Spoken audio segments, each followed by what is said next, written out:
Kwa majina anaitwa Linet Kerubo kutoka Mombasa Marine Park. Mimi ni diver na mimi ni canine handler. Huwa tunafanya kitu inaitwa strategic adaptive management.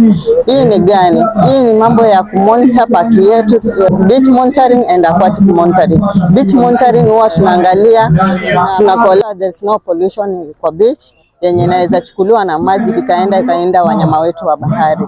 Aquatic monitoring huwa tunafanya mambo hiyo, ndo nafanya sana yani kwa specialized hapo. Huwa na make sure wanyama wote wenye wako baharini wana breathe vizuri, wako na hewa safi. Through that huwa nafanya underwater cleanup.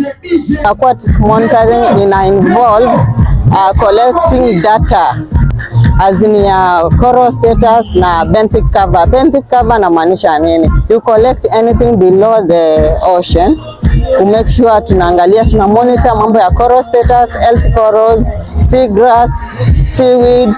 Mambo ya seagrass huwa tunaangalia, mambo ya nafanyanga seagrass sampling, tunafanya canopy height, tunaangalia imerefuka urefu gani, kama ina grow ama inaendelea ni gani imedominate.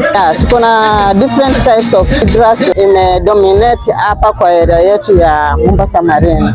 So kuna vile iko na key role kwa corals na as well as our sea turtles.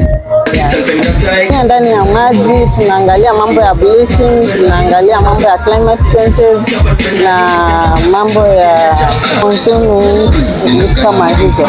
So huwa tunapima, kuna cables ziko huko chini zinaangalia mambo ya clarity na inamesha mambo ya water na acidity pia.